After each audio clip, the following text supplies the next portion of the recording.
예, 우리가 이제 그동안은 이제 시가서를 쭉 이렇게 살펴보았다면 이제는 선지서에 대해서 이제 배우고자 합니다. 안녕하세요. 구약의 마지막 아닙니다.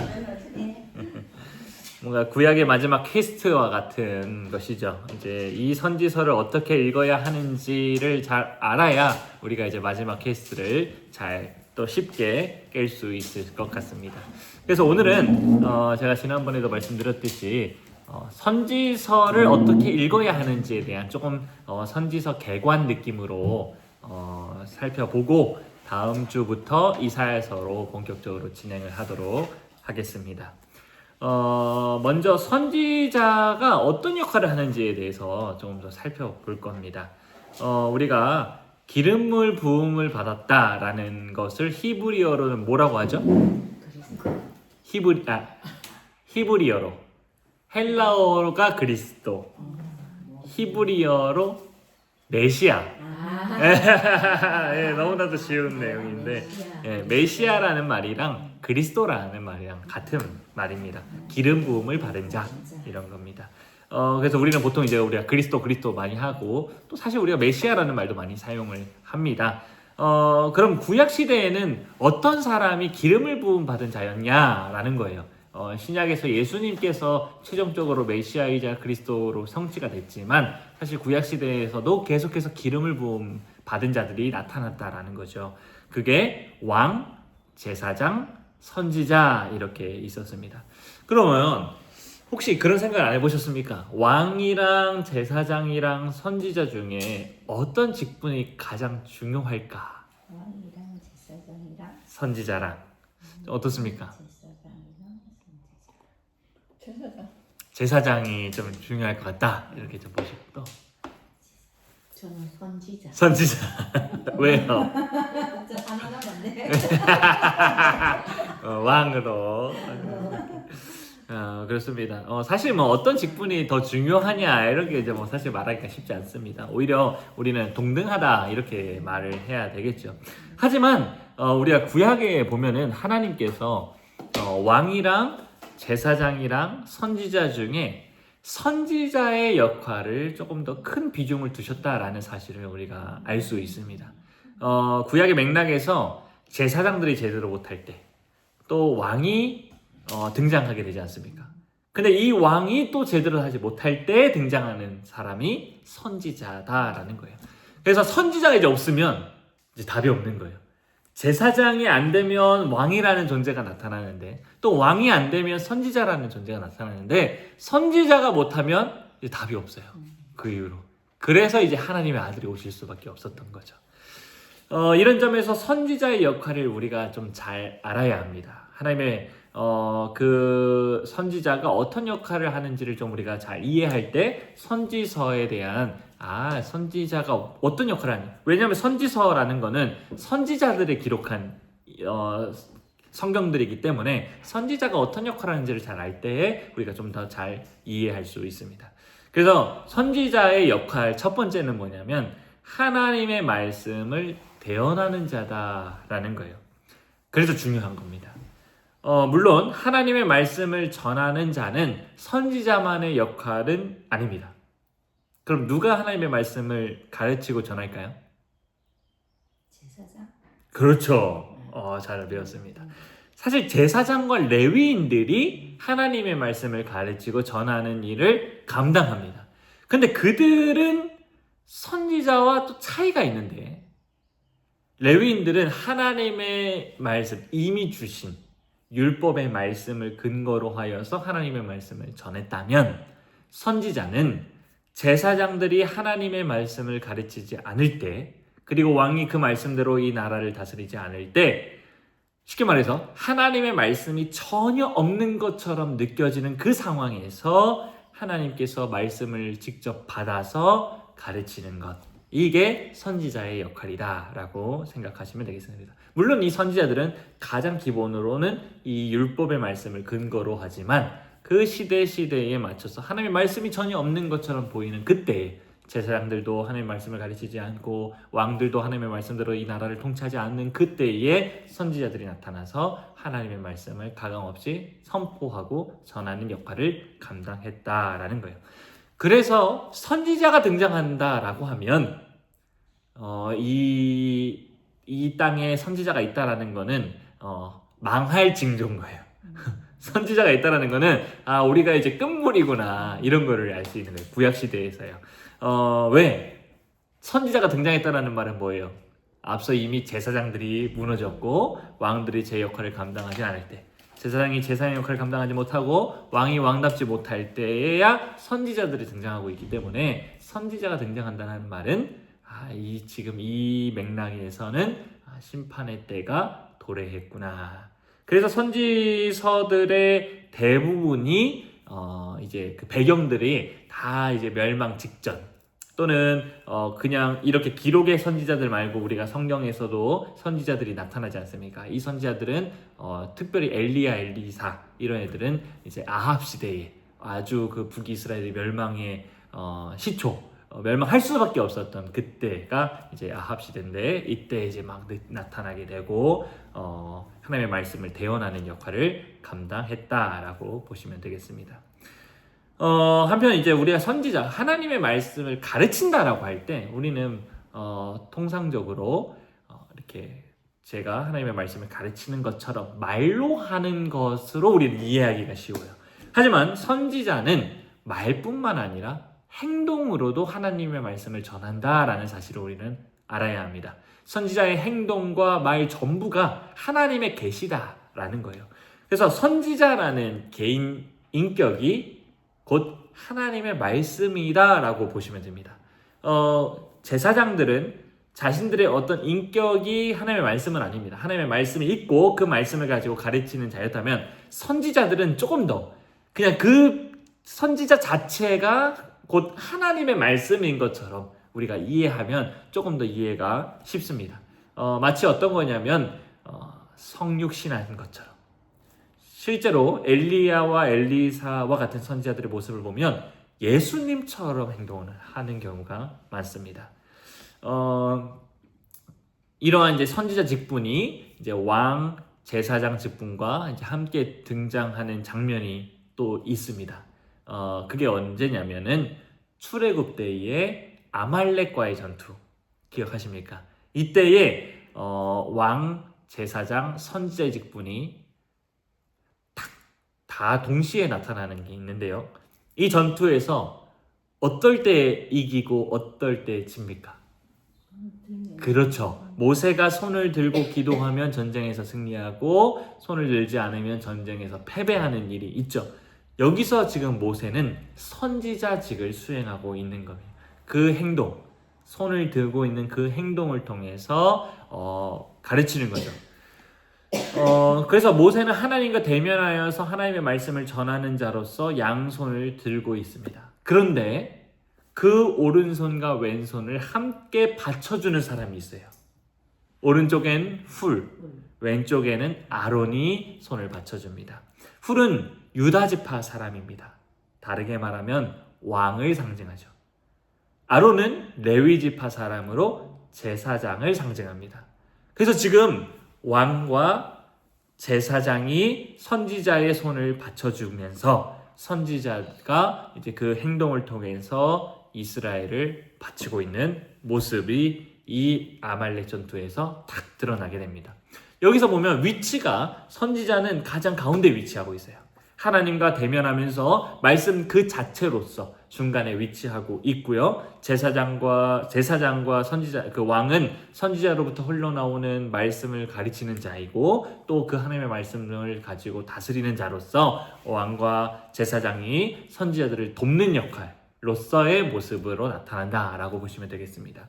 그래서 이 모세의 모습은 마치 예배 시간에 목사가 복의 선언을 할 때 다른 교회에서는 축도라고도 하죠. 이때의 모습을 생각나게 합니다. 세상에 나아가는 그리스도인들에게 말과 행동으로 보여주는 거죠. 선지자로서 하나님의 말씀을 가진 자로서 왕처럼 그 말씀으로 이 세상을 다스리고 제사장처럼 그 말씀을 늘 기억하며 가르치는 자가 되어야 한다라는 것을 목사의 행동과 말 통해서 우리 성도들이 어떤 존재인지를 가르쳐주고 있다라고 생각하시면 됩니다. 이것을 믿고 실행할 때 우리는 승리할 수 있다라는 것이고, 마치 아말렉과의 전투처럼요. 그래서 손이 올라가면 이기고 내리면 지는 것이다 라고 이해하시면 좋겠습니다. 그래서 이 선지자는 하나님의 말씀을 가르치는 자이지만 제사장과 다른 점은 하나님의 말씀 그 자체로서 하나님과 대면하는 자로서 그 말씀으로서 마치 예수님의 성육신처럼, 예수님이 그 인격 자체가 곧 말씀인 것처럼 선지자들은 이미 구약 시대에 그런 역할을 감당하고 있었다라고 이해하시면 되겠습니다. 다음으로 선지자는 천상회의에 참여하는 자다라고 이해하시면 되겠습니다. 이 말이 조금 어색하고 평소에 우리가 좀 못 들어봤었던 내용인데요.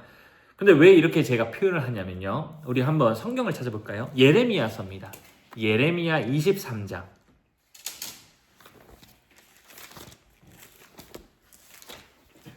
예레미야 23장 18절.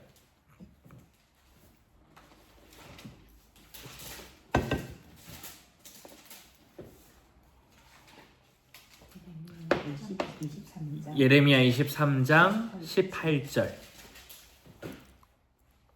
여기 보면은 이제 예레미야가 참된 선지자는 누구냐라는 것을 이야기하면서 천상회의에 참여하는 자다라고 말을 하고 있습니다. 한번 18절 말씀 함께 읽어보겠습니다. 시작. 누가 여호와의 회의에 참여하여 그 말을 알아들었으며 누가 귀를 기울여 그 말을 들었느냐. 또 22절에도 이런 말이 있습니다. 그들이 만일 나의 회의에 참여하였더라면 내 백성에게 내 말을 들려서 그들을 악한 길과 악한 행위에서 돌이키게 하였으리라. 이렇게 하나님이 친히 말씀을 하고 있습니다. 지금 예레미야가 이 말을 할 당시에는 무슨 상황이냐면 거짓 선지자가 이스라엘 백성들에게 하나님의 말씀인 양 가르치고 있었어요. 무슨 말이냐? 평안할 것이다.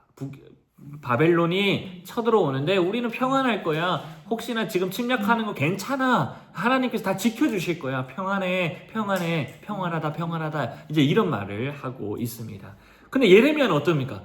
우리는 바벨론에 잡혀가야 돼. 지금 이런 말을 하고 있으니까 거짓 선지자들이 도리어 예레미야에게 뺨을 막 때리면서 막 폭행하고 감금을 하면서 그런 말 하지 마라. 왜 우리가 심판받아야 된다고 말하냐? 이제 이런 상황 속에서 예레미야가 이런 말을 하는 거예요. 누가 여호와의 회의에 참여했냐? 지금 거짓 선지자들과 자기가 있는 거예요. 그런 상황에서 누가 여호와의 회의에 참여했냐? 그 회의에 참여한 자라면 하나님의 말씀을 정확하게 알고 하나님의 뜻을 정확하게 알고 그 말씀대로 가르쳤을 것이다. 지금 이 말을 하고 있습니다. 무슨 말이냐? 참된 선지자는 하나님의 회의, 천상회의에 참여하는 자다라는 것을 가르쳐주고 있고 내가 바로 천상회의에 참여하는 자였다라는 것을 지금 예레미야는 지금 사람들에게 공포하고 있었던 것입니다. 따라서 선지자는 하나님과 회의하고 하나님과 의논하면서 하나님의 말씀을 받아서 전하는 자들이다라는 것을 우리가 알 수 있어요. 이것을 가리켜서 하나님은 또 다른 표현을 쓰는데 선지자들을 가리켜서 벗이다, 친구다 이렇게 표현을 합니다. 그러다 보니까 선지자는 어떤 역할을 하냐면 하나님의 뜻을 돌이키기도 합니다. 왜냐하면 회의를 한다라는 말은 뭡니까? 하나님의 의견도 있지만 선지자의 의견도 있는 거예요.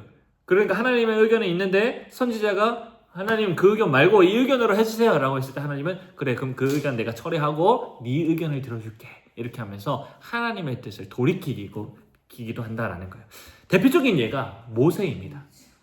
모세가 시내산에서 십계명을 받고 성막에 대해서 막 받고 나서 내려왔는데 지금 그 밑에서 뭐 하고 있습니까? 이스라엘 백성들이 금송아지 사건 들고 아주 막 춤추고 뛰어놀고 난리 나지 않았습니까?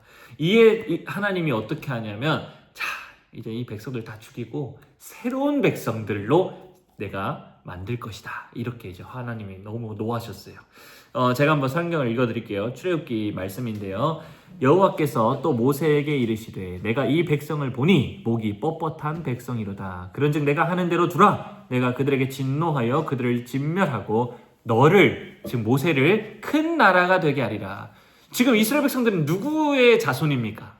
아브라함의 자손이지 않습니까? 근데 내가 이제 아브라함 자손 안 하고 내가 이제 모세의 자손으로 다시 시작하겠다. 지금 이 말을 하는 거예요. 엄청나게 지금 큰 사건인데 이때 모세가 하나님께 간절히 기도합니다. 어찌하여 애굽 사람들이 이르기를 여호와가 자기의 백성을 산에서 죽이고 지면에서 진멸하려는 악한 의도로 인도해내었다고 말하게 하시려 하나이까? 주의 맹렬한 노를 그치시고 뜻을 돌이키사 주의 백성에게 이 화를 내리지 마옵소서. 이렇게 모세가 간절히 하나님께 기도하죠. 그러니까 하나님이 어떻게 말씀하시냐? 여호와께서 뜻을 돌이키사 말씀하신 화를 그 백성에게 내리지 아니하시니라. 지금 모세가 선지자로서 하나님의 뜻을 돌이킬 거다라는 겁니다. 이 모습이 천사회의의 모습이다라는 거죠. 그리고 하나님은 이런 모세를 친구라고 표현합니다.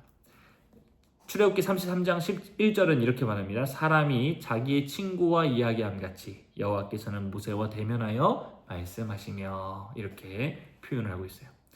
또 이러한 모습이 아브라함한테도 동일하게 나타납니다. 창세기 18장에 보시면 여호와께서 마므레의 상수리 나무 아래에 있는 아브라함을 찾아오는 그런 기록이 있습니다. 이때 이제 세 천사들의 모습으로 한 명은 여호와로 두 명은 이제 천사로 해가지고 이렇게 쭉 오는데 저 멀리에서 이제 세 천사들이 오자 아브라함이 그를 발견하고 급히 그분들을 맞이하면서 엎드려 절하고 그분들의 발을 씻겨주고 음식을 먹여드리는 이제 그런 장면들이 등장합니다. 마치 종처럼 아브라함이 이렇게 행동을 하죠. 왜냐하면 이 아브라함은 이 세 천사가 여호와 하나님이다라는 것을 알았기 때문에 지금 이런 일을 하고 있는 겁니다. 그런데 갑자기 18장 17절에 가보면 아브라함의 지위가 바뀐다라는 것을 알 수 있어요. 18장 17절에 이런 말이 있는데 한번 찾아볼까요? 창세기 18장입니다.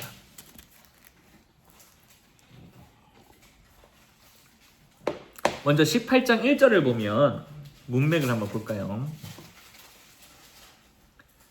18장 1절에 보니까 여호와께서 마므레의 상수리 나무들이 있는 곳에서 아브라함에게 나타나시니라 이렇게 지금 말씀하시면서 2절에 보니까 눈을 들어 본즉 사람이 셋이 그러니까 지금 천사의 모습으로 나타난 거예요. 그래서 아브라함이 3절에 보니까 종을 떠나 지나지 마소 종으로서 모습으로 이제 맞아들이고 대접을 하고 이렇게 있습니다. 그래서 쭉 이렇게 있는데 17절 봅시다. 17절 보니까 여호와께서 이르시되 내가 하려는 것을 아브라함에 숨기겠느냐 이렇게 지금 말해요.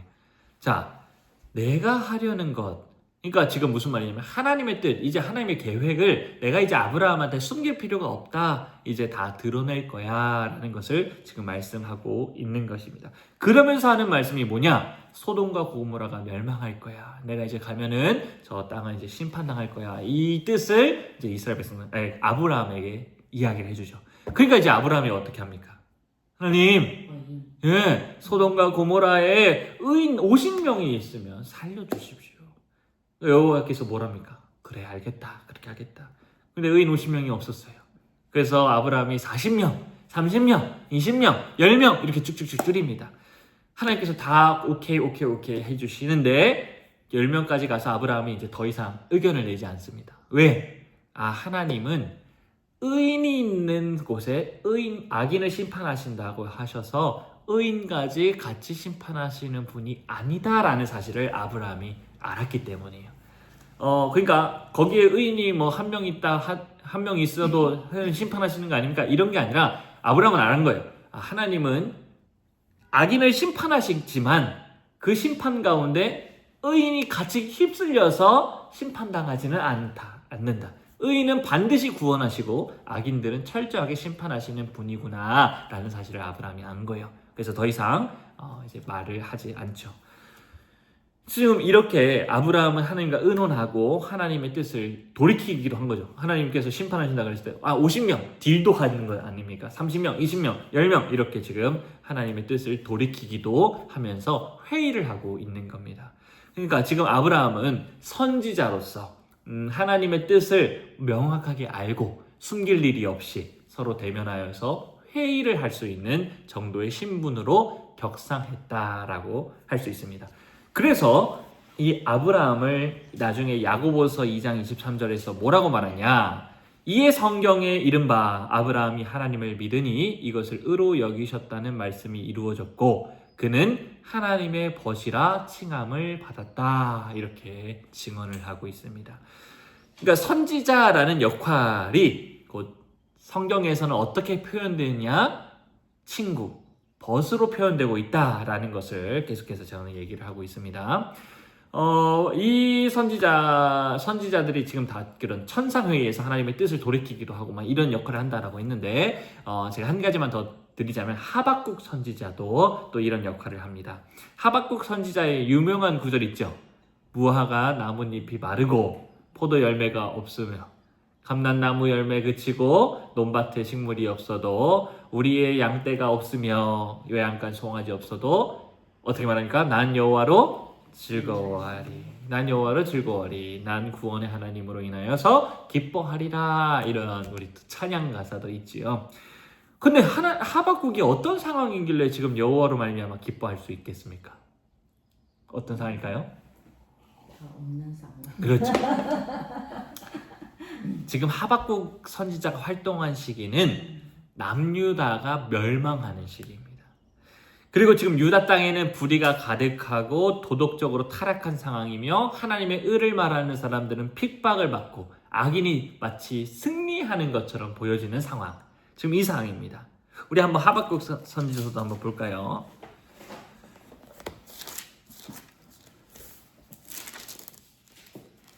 한 1303면 쪽에 있네요.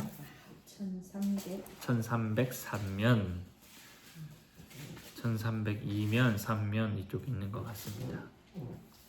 자, 하박국 1장 2절에서 4절 말씀 제가 한번 읽어보겠습니다. 눈으로 따라와 주세요. 여호와여 내가 부르짖어도 주께서 듣지 아니하시니 어느 때까지리이까? 내가 강포를 말미암아 외쳐도 주께서 구원하지 아니하시나이까? 나이다.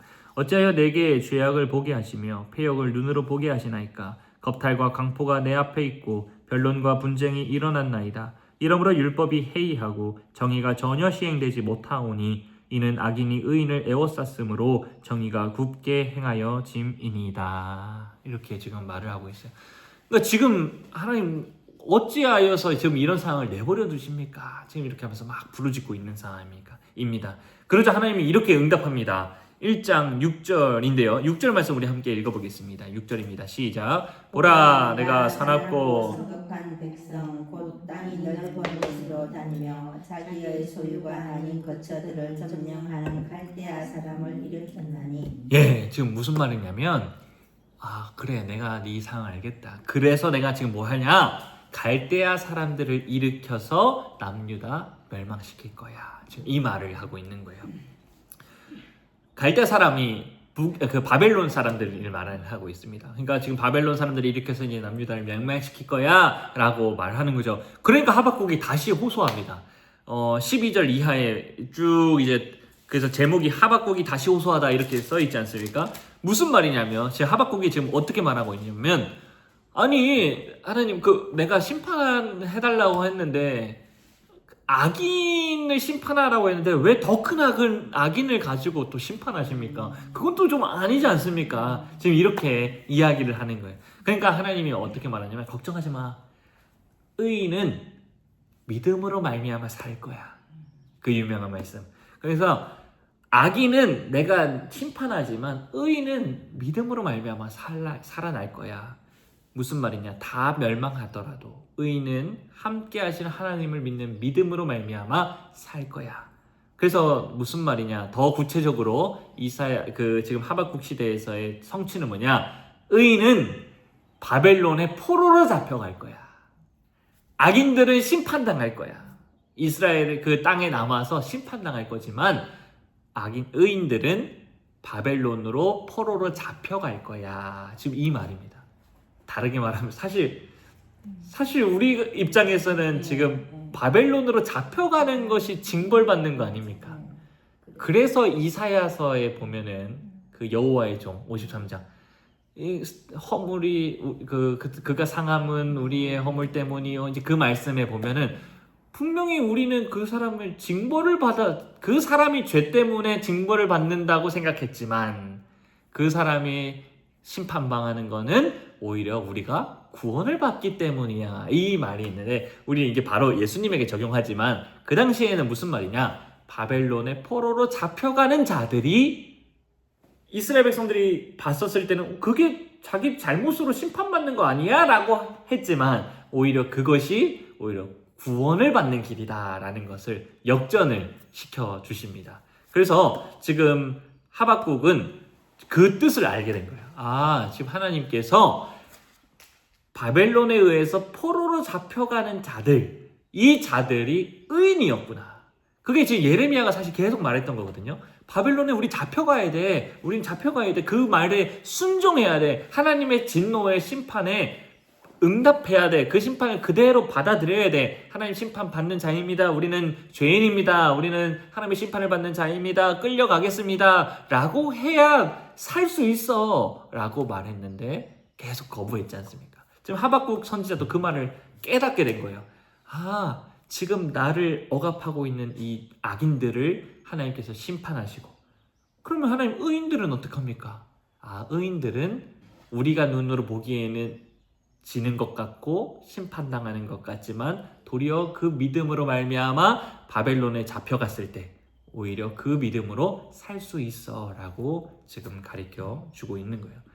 그래서 하박국이 아무것도 없더라도 무화과 나무 잎이 마르고 포도 열매가 없어도 지금 이 말이 무슨 말이냐면 그냥 우리의 소유가 아무것도 없어요가 아니라 이스라엘이 망하여도 난 여호와로 말미암아 기쁩니다 라는 말을 하고 있는 거예요. 왜?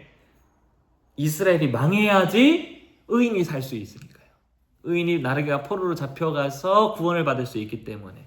그래서 하박국에 보면은 이 수년 내에 부흥케 하옵소서 이런 말이 있습니다. 제가 정확히 지금 어디 구절인지 모르겠는데 2절 3장 2절 하박국 선지자 3장 2절인데요. 여호와여 내가 주께 대한 소문을 듣고 놀랐나이다. 여호와여 주는 주의 일을 이 수년 내에 부응하게 하옵소서. 이 수년 내에 나타내시옵소서. 진노 중에라도 긍휼을 잊지 마옵소서. 이렇게 하면서 하나님의 뜻이 이루어져서 바벨론이 우리를 핍박하고 우리는 잡혀가게 하옵소서. 근데 재미난 말은 부응하게 하옵소서. 우리는 부흥한다라는 말은 굉장히 수적으로 성장하고 뭔가 평탄해지고 뭔가 우리가 잘 돼요. 잘 풀리는 거라고 생각하는데 지금 하박국 선지자는 이수년 내에 부흥하게 없어서 무슨 말이냐면 우리 멸망하게 해주 지금 문맥상 우리 멸망하게 해주세요. 우리 빨리 멸망시켜 주시옵소서. 지금 이 말을 하고 있는 거예요. 참 우리가 쓰는 용어와 성경에서의 용어가 이만큼 차이가 난다라는 것을 알 수 있습니다. 근데 이렇게 심판당하는 것이 오히려 우리한테 구원이다라는 것을 하박국 선지자가 알았기 때문에 이 이야기를 계속해서 하고 찬송을 드릴 수 있었다라는 것입니다. 이렇게 지금 하박국 선지자는 하나님과 회의를 하면서 이스라엘의 운명이 어떻게 될 것인지를 알게 되었고 그 말씀을 그대로 이스라엘 백성들한테 전해주면서 그래서 바벨론에 우리 빨리 포로로 잡혀가야 돼 라는 것을 예레미야 선지자와 함께 협력하면서 전파했던 선지자였다라는 것을 알 수 있습니다. 이렇게 천상회의에 참여할 때야 비로소 선지자는 하나님의 말씀을 바르게 알고 그 말씀을 이스라엘 백성들에게 전할 수 있는 존재였다라는 것입니다. 그런데 이게 나중에 신약 성경에 오면 누구에게로 확장되는가라는 거예요. 예수님이 친히 우리한테 뭐라고 부르십니까? 친구. 그렇죠. 그러니까 여기서 친구는 그냥 우리가 지금 21세기에서의 생각하는 친구의 개념이 아닌 거예요. 성경에서의 친구는 선지자라는 말입니다. 그러니까 지금 우리한테 친구로 불러주셨다라는 말은 친밀한 관계 뭐 이런 게 아니라 우리를 선지자로 불러주신 거예요. 우리 한번 요한복음 찾아볼까요? 요한복음 15장 15절.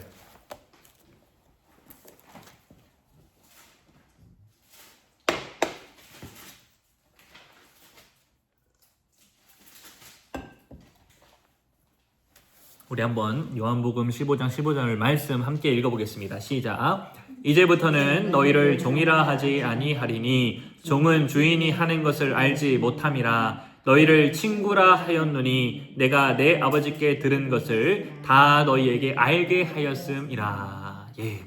그러니까 지금 친구라는 개념이 종은 하나님의 뜻을 몰라. 회의에 참여할 수 없어. 라는 거예요. 근데 친구라고 내가 너한테 불러줄게. 라는 말은 이제부터는 너는 아버지께 들은 것을 이제 너도 다 알 수 있어. 이제 이 천상회의에 너도 참여하는 자가 되어서 하나님의 말씀을 뜻과 계획을 다 아는 자가 되어서 이제 이 세상에서 선지자의 역할을 감당할 수 있는 자야 라는 것을 지금 얘기를 해주고 있는 거예요. 지금 선지자의 역할이 신약교회에 넘어오니까 예수 그리스도 안에서 모든 성도들에게 확장되고 있다라는 것을 우리가 알 수 있는 거예요. 그러니까 우리 모두가 선지자 역할을 통해서 이제는 하나님의 천상회의에 참여하는 자가 되었다라는 거예요. 그런데 이제 좀 궁금한 게 뭔가 구약시대에 하나님의 천상회의에 참여하는 것은 뭔가 직접 하나님과 막 마주하면서 하나님과 뭐 1대1로 막 교감하고 소통하고 뭔가 마치 우리가 지금 이렇게 서로 대화하듯이 대화하는 것처럼 생각되고 상상이 되고, 그러다 보니까 오늘날 막 선지자라고 자칭 주장하는 사람들은 내가 지금 하나님의 음성을 듣고 있다라는 식으로 말을 합니다. 근데 신약 성경에는 신약 시대에는 그런 게 아닙니다. 신약 시대의 선지자들은 어떤 역할을 하냐면, 우리는 어떻게 하나님의 말씀을 알 수 있냐면 우리가 가지고 있는 성경 말씀, 그리고 이 성경 말씀으로 설교되어지는 설교, 말씀 설교, 이것을 통해서 우리가 하나님의 뜻을 분명히 알 수 있고 깨닫게 된다라는 말을 우리는 내포하고 있다라고 이해하시면 되겠습니다. 그래서 우리는 우리 손에 있는 성경을 읽고 또 매주 예배 시간마다 선포되는 설교 시간을 통해서 하나님과 지금 회의를 하고 있는 거예요. 하나님이 우리한테 하나님의 뜻을 온전히 가르쳐주고 있는 거예요. 그러면 우리는 하나님께 어떻게 의견을 전달할 수 있을까요? 그렇죠. 우리는 기도를 통해서. 우리가 선지자가 되었다라는 말은 우리가 기도할 수 있는 자가 되었다라는 말입니다. 종은 하나님께 기도할 수 없어요. 근데 우리가 친구이기 때문에, 우리가 예수 그리스도 안에서 선지자가 되었기 때문에 하나님께 기도할 수 있게 되는 것입니다. 하나님은 우리에게 네가 뭘 한다고 나한테 간구해, 뭐 이렇게 말하지 않으십니다. 하나님은 우리의 기도를 들어주십니다. 우리가 예수님 안에서 친구이기 때문에 우리의 기도가 천상회의에 참여하는 도구가 되어서 하나님께서는 설교를 통해서 우리에게 말씀해 주시고, 우리는 기도를 통해서 하나님께 우리의 의견을 전달하고, 이렇게 서로 상호작용을 한다라고 이해하시면 되겠습니다. 그래서 예수님은 너희는 내 친구다라고 말씀하시고 난 이어서 곧바로 기도에 대해서 말씀하셔요. 우리 요한복음 아까 15절 다음 16절입니다. 우리 16절 한번 읽어보겠습니다. 시작. 너희가 나를 택한 것이 아니요, 내가 너희를 택하여 세웠나니 이는 너희로 가서 열매를 맺게 하고 또 너희 열매가 항상 있게 하여 내 이름으로 아버지께 무엇을 구하든지 다 받게 하려 함이라. 네. 그러니까 친구라는 이야기를 했는데, 친구가 되니까 아까 15절에서는 그러니까 내 하나님의 뜻을 다 알 수 있다라고 말했고, 그러고 나서 이제 뭐가 되냐? 이제는 내 이름으로 아버지께 무엇이든지 구하면 다 받을 수 있다라고 말을 하고 있는 것입니다. 그러니까 기도는 단순히 내 이야기를 하는 게 아니다라는 거예요. 무엇이든지 구하면 다 받는다라고 할 때 지금 이 무엇이든지가 정말 무엇이든지가 아니다라는 말입니다. 내가 원하는 모든 것을 구하면 우리가 다 받는다라는 개념이 아니고, 지금 이 맥락 안에서 우리가 하나님의 친구이기 때문에 이 무엇이든지는 하나님의 뜻과 관련이 있습니다. 하나님의 뜻이 이루어지기 위해 우리는 무엇이든지 구할 수 있고, 그러면 하나님께서 들어주신다라는 거예요. 마치 모세가 하나님께서 나 이제 이스라엘 백성 다 얘네들 이제 목이 뻣뻣해 다 하고 이제 니를 통해서 다시 시작할 거야 라고 할 때 모세는 그렇게 하지 말아달라고 기도했지 않습니까? 근데 그 기도의 원천, 그 기도의 핵심이 뭡니까? 아버지의 영광. 그렇죠. 하나님이 뜻은 사실 그게 아니지 않습니까? 하나님의 영광을 훼손시키지 말아주십시오. 하나님의 그 말씀, 하나님이 원래 계획하셨던 그대로 이루어주게 해주십시오. 지금 이거를 기도한 거예요. 아브라함도 마찬가지입니다. 소돔과 고모라가 심판을 하게 했을 때 하나님의 원래 뜻은 악인들은 심판받길 원하지 않는 거예요. 그렇기 때문에 아브라함이 딜을 할 수 있었던 거죠. 그냥 뭐 소돔과 고모라가 심판당하지 않고 싶은 그냥 내 알량한 어떤 마음이 아니라 하나님이라는 존재, 하나님이 약속하신 거에 봤었을 때 하나님의 뜻을 우리가 알고 있다면 하나님 그렇게 행하시면 안 됩니다 라는 것을 도리어 하나님과 딜을 할 수 있다는 거예요. 그 뜻을 알 때야 비로소 우리가 기도할 수 있는 거예요. 그냥 내 생각과 내가 원하는 것, 내 필요 모든 것을 구하는 것이 아니라 하나님의 뜻이 이루어지기 위한 모든 것들을 우리가 구할 수 있습니다. 그러니까 하나님이 예수님이 직접 우리는 하나님의 나라와 그의 의를 구하라. 그리하면 이 모든 것을 너희에게 더하시리라. 여기에 이 모든 것은 우리의 필요를 더해주시잖아요. 그러니까 너희들은 너희 필요를 구할 필요 없어. 그것들은 그냥 이방인들이 구하는 거야. 너희들은 하나님의 나라와 그의 의를 구하면 돼. 그럼 내가 너희들의 모든 필요는 다 알고 있기 때문에 내가 어차피 그거 다 들어줄 거야. 지금 이 이야기를 해주시는 거거든요. 그래서 우리는 마치 선지자로서 천상회의에 참여할 수 있는데 기도로서, 근데 그 기도는 그냥 내가 내 뜻 전하는 게 아니라 하나님의 큰 뜻 안에서 하나님의 의견을 제시할 수도 있고 하나님께 도와달라 할 수도 있고 하나님의 뜻을 돌이키게 할 수도 있다라는 거예요. 마치 우리의 자녀들이 만약에 있다면 이 자녀들이 하나님 언약의 자녀로서 약속해 주셨지 않습니까? 그때 우리 아이를 세례를 주셨지 않습니까? 이 아이 돌려주시옵소서. 이게 하나님의 뜻 안에서 우리가 기도할 수 있는 기도의 제목인 거죠. 그때 하나님께서는 그 기도를 들어주시겠다 이렇게 말씀해 주신 겁니다. 그만큼 우리의 기도가 막강합니다. 우리가 그리스도 안에서 선지자이기 때문에 구약에서 선지자들의 역할을 보면서 우리가 혹시나 좀 부럽다. 나도 좀 저런 사람이었으면, 나도 좀 하나님과 아브라함처럼 막 대면했으면 얼마나 좋았을까. 이럴 수 있는데 사실 아브라함보다 우리가 더 큰 뜻은 이미 하나님께 뜻을 알고 있고 그 다음에 우리 선지자로서 하나님께 직접 예수 그리스도 안에서 대화할 수 있기 때문에 우리가 결코 아브라함이나 모세나 이런 선지자들보다 뒤처지지 않는다. 이것을 좀 우리의 정체성을 좀 바르게 아셨으면 좋겠습니다. 그래서 담대하게 기도함으로써 우리가 하나님의 뜻을 기도하고 간구하면서 천상회의에 참여하는 자들이 되었으면 좋겠다. 그래서 이게 생각하면 되겠습니다. 자, 이제 그렇다면 이제 구약 역사 가운데 왜 선지자들이 출연했는가? 제가 앞에서도 잠깐 얘기했지만 또 한 번 더 보자면 사실 나라가 평안하고 하나님의 말씀이 잘 따르고 왕과 제사장이 자신의 역할을 잘 감당한다면 선지자는 필요가 있습니까? 없습니까? 없습니다. 근데 백성들이 하나님의 말씀을 듣지 않고 지키지 않을 때 선지자가 등장하죠. 또 제사장이 율법을 제대로 가르치지 않고 왕이 자기 역할을 제대로 감당하지 않을 때 선지자들이 등장하게 되더라라는 것입니다. 곧 이제 언약 백성들이 타락하고 직분이 타락할 때 하나님께서는 특공대, 자기 진짜 친구들을 막 보내신다라고 보시면 되겠습니다. 그래서 앞서서 봤듯이 선지자가 등장한다면 지금 왕이 타락한 상황이구나. 지금 제사장이 타락했구나. 백성들이 타락했구나 라고 우리가 보고 그런 맥락 안에서 이제 선지서들을 읽어나가면 좀 더 쉽습니다.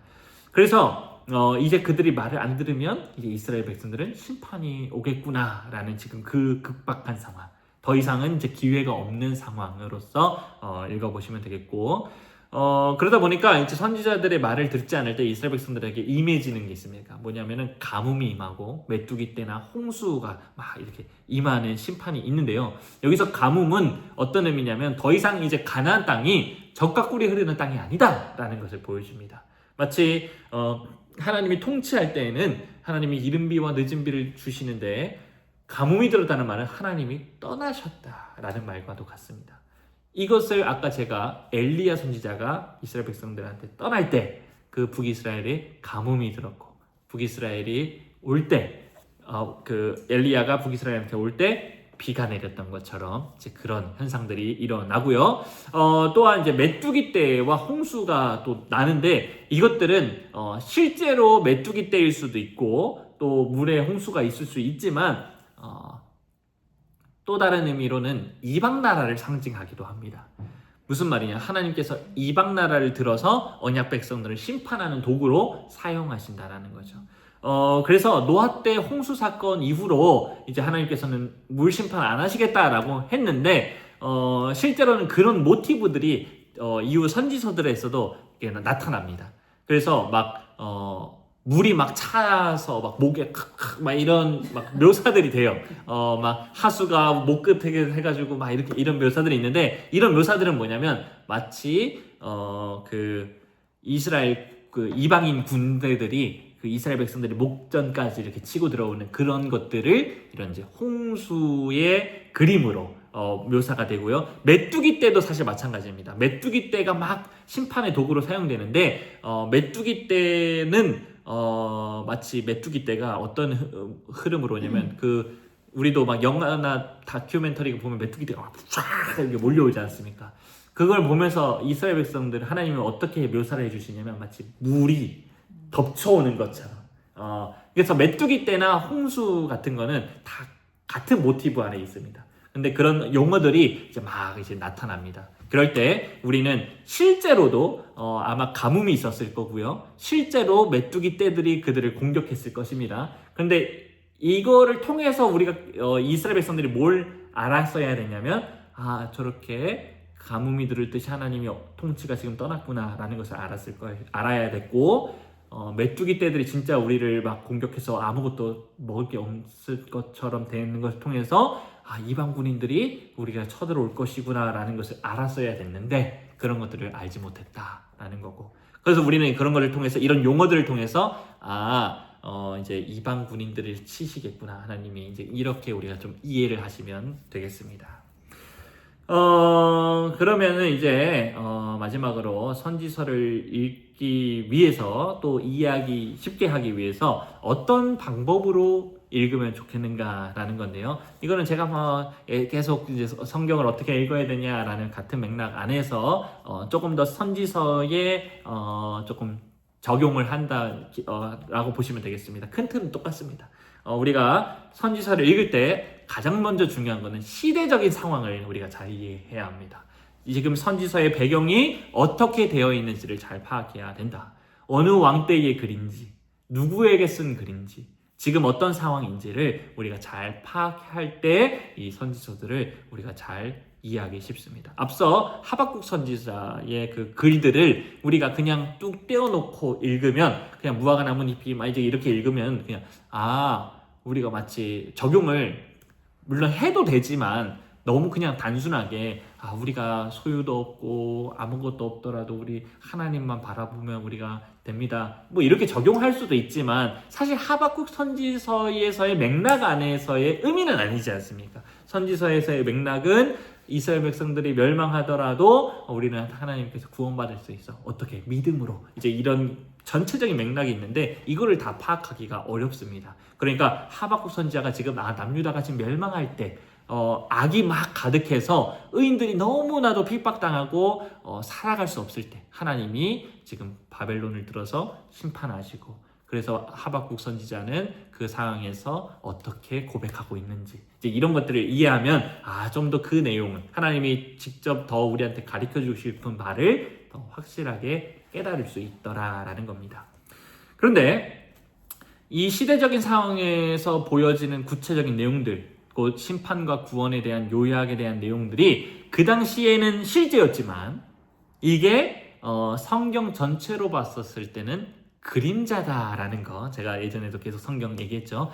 구약 시대에는 실제지만 신약 시대에 넘어오면 그거는 다 그림자였다라는 거예요. 왜? 그 내용들이 결국 누구를 통해서 성취됩니까? 예수님, 예수 그리스도 안에서 성취되고 있기 때문에 우리는 선지서를 읽을 때에 1차적으로는 이 시대에서 어떻게 성취됐는지 보고 그 다음에 이것을 그리스도 중심적으로도 이제 가야 됩니다. 근데 우리가 흔히 하는 실수가 뭐냐면요, 두 가지인데요. 하나는 이 구약 성경을 1차 시대적인 상황에서만 해석하는 거예요. 이때에만 이렇게 보고 그리스도에 연결이 안 되는 거죠. 이렇게 가버리는 경우가 있고요. 또 다른 경우는 뭐냐면은 너무 곧바로 그리스도에게로 적용하는 거죠. 이 시대적인 상황에서 이건 어떻게 성취되었는지에 대한 관심보다는 바로 그리스도에게로 가는. 그러니까 너무 그리스도에게로 가게 돼버리면은 여때의 배경이 풍성하게 느껴지지 않습니다. 무슨 말이냐? 그리스도에게 적용이 되는데 그리스도한테 어떻게 적용이 되는지 풍성하게 이해하려면 이 시대적인 상황을 알 때, 이 단어가 예수님한테 성취될 때 이런 의미로 지금 우리한테 가르쳐주고 싶었구나. 이거가 돼야 되는데 이 시대적인 배경을 이해하지 못하면 그리스도가 풍성하게 안 드러나고 또 너무 이 시대적인 배경에 매몰되면 그리스도 까먹어버리고 이제 이런 경우가 있습니다. 그래서 우리는 두 가지를 균형 잡히게 이해하시면 좋겠습니다.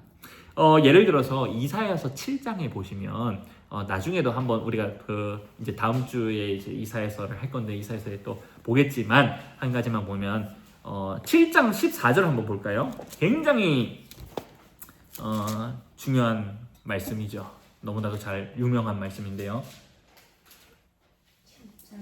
14절. 네. 이사야서 다음 주에도 또 할 거니까 지금은 대충 들으셔도 됩니다. 7장 14절 우리 한번 읽어볼까요? 시작. 그러므로 주께서 친히 징조를 내게 주실 것이다. 보라 처녀가 잉태하여 아들을 낳을 것이요 그의 이름을 임마누엘이라 하리라. 이거 너무나도 잘하는 말씀이죠. 이거 딱 보면 뭐가 생각납니까? 바로 우리 예수님 생각나죠. 왜 우리 이 말씀 신약에서 바로 예수님이 이 말씀이 내 아들 성취될 거야라고 이야기하고 있기 때문입니다. 맞습니다. 신기하다. 그치? 맞죠? 네, 신기합니다. 이걸가 바로 우리는 예수님에게 적용할 수 있습니다. 근데 우리가 이걸 바로 적용을 할 때 예수님한테 적용을 해야 되지만 아까도 제가 얘기했던 대로 1차적으로 지금 이사야서의 배경 안에서 이 말씀은 어떻게 성취되었을까가 중요하다라는 거예요. 왜? 이거를 이해하면 이 말씀이 예수님한테 적용됐을 때 예수님이 이런 것을 통해서 성취가 되었다고 말하는구나가 이해가 되는데 그냥 처녀가 잉태한 아들 낳았다 하면은 뭐라고 해요? 그냥 동정녀 처녀에 잉태된 거 끝! 그냥 임마누엘 하나님이 우리와 함께 하신다 끝! 그냥 이렇게만 그냥 너무 단편적인 적용에 불과하다라는 거예요. 그래서 우리가 풍성하게 예수님이 이렇게 성취가 되셨던 거구나라는 걸 알려면 이 1차적인 상황을 이해를 하면 우리가 더 풍성하게 볼 수 있습니다. 그러면 한번 볼까요? 이 임마누엘이 이 1차적인 상황에서 히스기야를 통해서 성취되었다라고 보는 경우가 있고요. 또 다른 견해가 있는데 이사야의 아들 마헬살랄 하스바스라는 아들을 통해서 성취되었다라는 견해도 있습니다. 히스기야로 보는 견해와 마헬살랄 하스바스라고 보는 견해는 저는 다 맞다라고 보고요. 저는 그래서 마헬살랄 하스바스라고 성취되고 그 다음에 그 안에 또 히스기야가 성취되고 그 다음에 그리스도에게로 성취된다라고 저는 이제 이렇게 봅니다. 그러면 마헬살랄 하스바스라는 아들은 들어본 적 있으십니까? 오, 그렇죠. 이사야의 아들이지 않습니까? 제가 왜 이제 그렇게 보냐면 만약에 지금 이사야 7장 14절에 그 아들 임마누엘 보라 처녀가 잉태한 아들을 낳을 것인다. 그 아들이 마엘살랄 하스바스로 이해한다면 어떻게 우리가 좀 적용해 볼 수 있는지 한번 볼게요. 지금 7장 14절에서 그런 말을 했지 않습니까? 지금 임마누엘의 징조를 왜 말하고 있냐면 남유다의 아하스 왕이 징조나 필요 없다 이제 이렇게 했기 때문에 지금 하나님이 친히 내가 징조를 보여줄 거야 라고 하면서 아들이 낳을 건데 그게 지금 하나님이 너와 함께 한다라는 징조야 라고 얘기하고 있거든요. 그러면서 바로 쭉 성경 이해하다 8장에 보면 이사야에서 8장에 보면 이사야의 아들이 태어납니다. 그 아들이 바로 마헬살랄 하스바스죠. 근데 이 마헬살랄 하스바스라는 이름의 문자 그대로 뜻이 뭐냐면 노략은 속히 이루어지고 탈취는 속히 일어난다 라는 의미예요. 노략은 속히 이루어지고 탈취는 속히 일어난다. 이 이름은 뭐냐면 유다의 적국인 아람과 북이스라엘의 멸망이 매우 가까이 왔다는 하나님의 임박한 심판의 메시지입니다. 그러니까 8장 4절에 보니까 이는 이 아이가 내 아빠 내 엄마라 부를 줄 알기 전에 다메섹의 재물과 사마리아의 노량물이 아수르 왕 앞에 옮겨질 것임이라. 지금 심판에 대한 메시지가 담겨 있습니다. 그러니까 지금 하나님이 임재하시면 심판과 구원이 일어납니다. 그런데 지금 이사야 시대의 시점에서 심판이 임할 것이다 라는 것을 보여주고 있는 징조다라는, 처녀가 아들을 낳을 것인데 그 아들이 태어난다라는 것은 심판이 임할 것이다라는 징조다라는 거예요. 근데 이 말씀이 지금 예수님에게 성취되었다라는 거예요. 그러면 무슨 말이냐? 지금 우리가 보통 예수님이 오심을 성탄절 때 이런 말 듣지 않습니까? 우리 보라 처녀가 잉태에 아들 낳을 것이고 임마누엘이라 하리라 하면서 행복해요 축복해요 와 이렇게 하는데, 이 말씀을 성취되었다라고 하는 그 맥락에서 봤었을 때 과연 해피하고 행복한 맥락이냐라는 거예요. 지금 이 이사야서 7장 14절의 맥락과 이것의 성취에 대한 마헬살랄 하스바스라는 성취로 본다면 지금 예수님이 오셨다라는 말은 뭡니까? 심판이 임할 것이다 라는 말이죠. 그러니까 우리가 너무 예수님의 오심을 구원에만 초점 맞췄는데, 이렇게 보니까 예수님의 오심은 심판이다라는 것을 보여주기 위해 지금 이것을 성취되었다고 말하고 있었구나라는 좀 더 풍성한 의미로 우리가 이해해 볼 수 있는 거예요. 다만 제가 아까 마헬살랄 하스바스에게도 성취됐지만 히스기야에게도 성취되었다라고 말할 때 히스기야의 성취는 뭐냐면 구원이거든요. 히스기야 왕이 남유다를 구원해 내거든요. 그러니까 지금 사실은 이 임마누엘이라는 거는 두 가지를 동시에 보여주고 싶었던 거예요. 예수님의 오심은 악한 자들에게는 심판을, 의인에게는 구원이라는 이 두 가지를 정확하게 메시지를 전하고 있었다. 오늘날 너무 구원에만 초점이 맞춰져 있었다면 이것을 우리가 균형 잡히게 이해하기 위해서는 이 1차적인 독자의 배경을 이해하면 우리가 적용하는데 어려움이 없다라는 거죠. 자, 그래서 우리는 이 성경을 선지서를 읽어나갈 때 1차적으로는 시대적으로 이때 이 말씀은 어떻게 성취되었을까? 우리가 너무 이사야서에서 보면은 뭐 이제 여호와의 종, 그 종의 노래 이런 것들을 보면 너무 예수님의 이야기로 우리가 많이 들어왔기 때문에 그냥 이거 하면은 예수님 하고 여기 맥락은 이제 없어지거든요. 그래서 그렇게도 안 되고 또 그렇다고 해서 우리가 마헬살하스바스로 성취되었다라고 해서 끝내도 안 되고 예수님에게는 그럼 어떻게 성취되었는가까지도 고민하는 이 두 가지의 균형 잡힌 관점으로 선지서를 읽어나가면 아마 더 큰 풍성한 의미로 이해할 수 있겠습니다. 마지막으로 선지서를 읽을 때 우리가 선지서를 잘 이해하기 위해서는 선지자의 이름을 잘 알아야 됩니다. 보통 선지서의 핵심 내용이 선지자의 이름과 일치하는 경우가 많습니다. 물론 100%라고 말하기는 어렵지만 선지자의 이름이 각 선지서에 나타나는 핵심 주제와 일치하는 경우도 많다라는 거예요. 그들의 이름 자체도 하나님의 계시였다는 거죠. 마치 우리가 성경에 참 그래요. 이름 자체가 하나님의 계시입니다. 아브라함이 아브라함으로 바뀌면서 하나님께 드러내고 싶은 거, 야곱이 이스라엘로 바뀌면서 드러내고 싶었던 거, 시몬이 베드로 반석으로 바뀌면서 나타내고 싶었던 것. 마헬살랄 하스바스라는 이름이 뭘 뜻하는지 이렇게 이름이라는 것이 엄청나게 하나님께서 계신 경우가 많은데요. 선지자의 이름도 마찬가지입니다. 그래서 아까 이사야 선지자, 이사야라는 말은 여호와는 구원이시다라는 의미입니다. 그러니까 여호와는 구원하신다라는 의미를 가지고 있다는 말이에요. 그래서 이사야서에는 구원이라는 단어가 26번 등장합니다. 그런데 다른 선지자에는 총 다 합쳐도 7번 등장합니다. 그러니까 그만큼 이사야라는 선지서는 하나님의 구원이라는 단어가 굉장히 핵심 주제고요. 그 내용의 이름, 이사야라는 이름이 사실은 그 핵심 내용을 담고 있었다라는 것입니다. 또 말라기라는 선지자 이름 아시죠? 말라기는 나의 사자라는 의미입니다. 근데 말라기의 핵심 내용이 뭐냐면 만군의 여호와가 일어나라, 내가 내 사자를 보내노라. 그는 내 앞에서 길을 준비할 것이요 또 너희가 구하는 바 주가 갑자기 그의 성전에 임하리니 곧 너희가 사모하는 바 언약의 사자가 임하실 것이라 라는 말씀을 읽습니다. 내가 내 사자를 보낼 것이다. 내 사자가 뭡니까? 나의 사자 말라기. 지금 그러니까 히브리어로는 만군의 여호와가 이르노라 보라 내가 말라기를 보내리니 지금 이렇게 이해가 되는 거예요.